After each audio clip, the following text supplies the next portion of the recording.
Le réveil en douce. Et oui, si tu regardes cet épisode au lieu de simplement l'écouter, tu constateras que j'ai encore changé de tête. J'ai taillé cette barbe qui parfois me donne, comme m'a dit quelqu'un, la tête de l'abbé Pierre jeune. Bon, ça pourrait être pire comme comparaison, ça m'a fait rire. Alors cette semaine, on va reprendre le fil qu'on a laissé l'autre fois, c'est-à-dire on va reparler des 3 principes, on ne s'en lasse pas, et on va parler des 2 principes que j'ai laissés de côté, à savoir le principe de la conscience et le principe de l'esprit, ou le principe de vie, selon les traductions. C'est pas facile de traduire Universal Mind en français. Le premier principe que Sydney Banks a exhumé, c'est le principe de pensée. On en a parlé la semaine dernière. Le principe de pensée, c'est le principe créateur par excellence. C'est avec le principe de pensée que tu vas pouvoir composer la 9e symphonie, si tu t'appelles Beethoven. C'est avec ce principe de pensée que tu vas écrire le clavier bien tempéré, si tu t'appelles Bach. C'est avec lui aussi que tu vas emmener des hommes dans la lune. C'est un principe créateur d'une puissance inouïe. Mais c'est aussi avec ce même principe de pensée que tu vas pouvoir déclencher la 2e guerre mondiale, que tu vas pouvoir déclencher la guerre en Ukraine. La puissance du principe de pensée est supérieure à la puissance d'une bombe atomique, de 1000 bombes atomiques, puisque c'est avec le principe de pensée que l'on peut créer ces bombes. Le principe de pensée, il est à l'origine même de l'univers. Si tu regardes autour de toi, tu vois qu'il est à l'œuvre partout, y compris dans le monde animal, dans le monde végétal. C'est avec le principe de pensée que tu crées ton expérience de la réalité à chaque instant. Et ce, depuis le tout début, depuis que tu es devenu l'expression de la conscience universelle et illimitée, depuis que tu es cette expression, tu penses, tu as des pensées. Et ce sont ces pensées qui génèrent ton expérience de la réalité, y compris à l'intérieur du corps, à travers les sensations, à travers ce que tu ressens. Ce sont tes pensées qui créent l'expérience de la réalité. Ce n'est pas la réalité qui crée l'expérience. C'est pour ça qu'en anglais, souvent, on appelle la compréhension des 3 principes « inside-out understanding », c'est-à-dire nous créons notre réalité de l'intérieur. Ce n'est pas de l'extérieur, outside, in, que la réalité est créée. C'est vraiment de l'intérieur et à 100% de l'intérieur. Les circonstances extérieures ne créent pas notre réalité. Elles sont toujours filtrées par nos pensées. Et nous ne voyons que nos pensées, rien d'autre que nos pensées. Et c'est par le 2e principe, le principe de la conscience, que nos pensées vont devenir réelles pour nous. On va aborder ce principe de la conscience aujourd'hui et je vais reprendre le dessin que j'avais montré l'autre jour, cette image sur la couverture du livre de George Pransky qui s'appelle « Life is a metaphor », la vie est une métaphore. Sur la couverture, on voit un projecteur. Je parle de cette image-là. Si vous n'avez pas l'image, je vais la décrire à nouveau. Un projecteur de film, vous savez, à l'ancienne, avec de la pellicule qui passe entre 2 bobines et une lampe au milieu et une source d'énergie qui permet d'alimenter la lampe. Dans cette métaphore, les pensées, ce sont les images qui sont sur le film, et la conscience, c'est la lumière du projecteur. Alors la métaphore, elle peut être interprétée de 2 façons. Pour certains, la conscience est la lumière du projecteur, c'est la lumière qui passe à travers la pellicule et qui permet de projeter nos pensées sur l'écran de notre vie, et donc de rendre nos pensées réelles. On peut aussi utiliser la métaphore autrement et considérer que la conscience, c'est l'écran. L'écran sur lequel se matérialisent les pensées.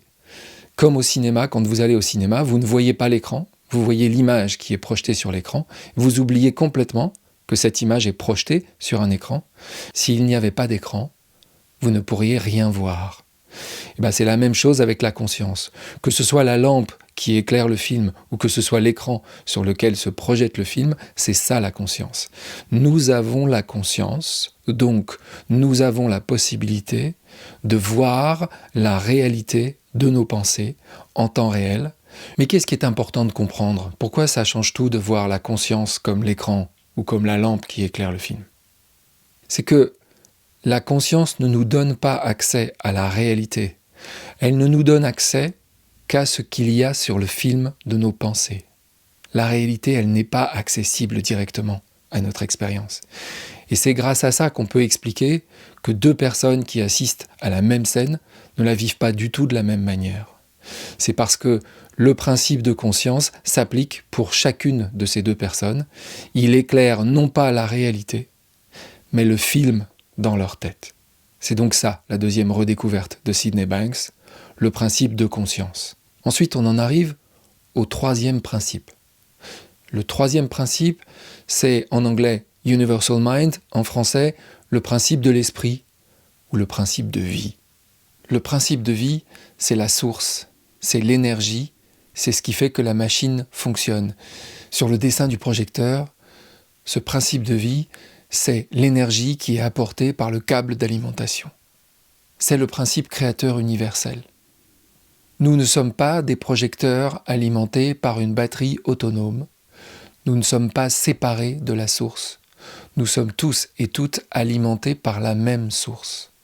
Nous sommes l'expression de quelque chose d'infiniment plus grand que notre moi séparé, que cette chose que nous prenons pour nous-mêmes, limitée dans le temps, dans l'espace, dans la forme.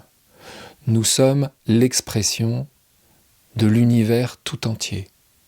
Et l'univers est une incroyable puissance de création.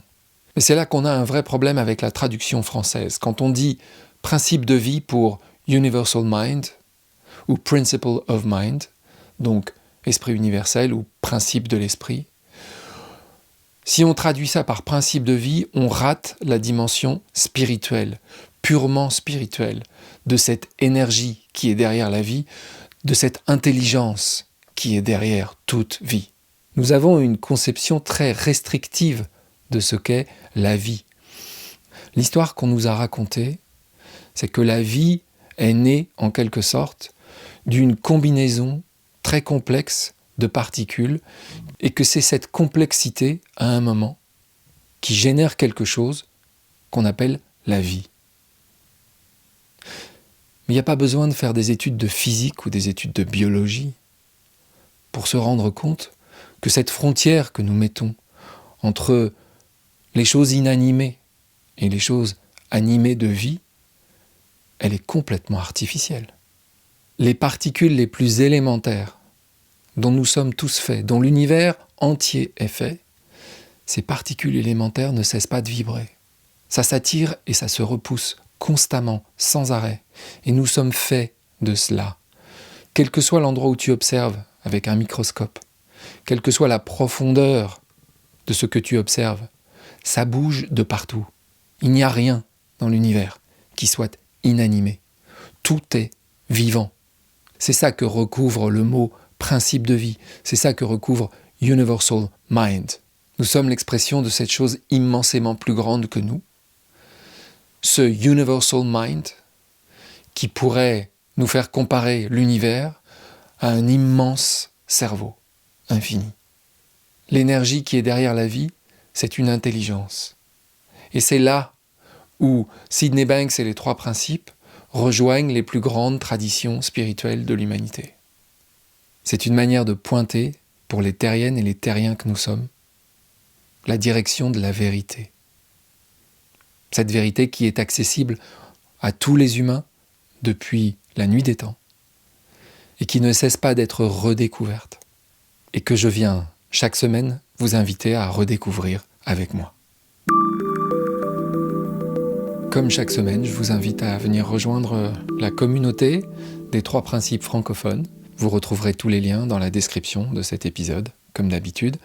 Cette semaine, il n'y aura pas de webinaire gratuit, mais je veux déjà vous annoncer que le 13 avril à 18h, puisque c'est toujours le 2e et le 4e jeudi de chaque mois, à 18h qu'ont lieu nos webinaires. Le 13 avril à 18h, nous aurons la chance d'avoir avec nous Robin Charbit, qui abordera la question de cette intelligence invisible. Et je vous reparlerai de Robin Charbit et de son travail dans l'épisode de la semaine prochaine.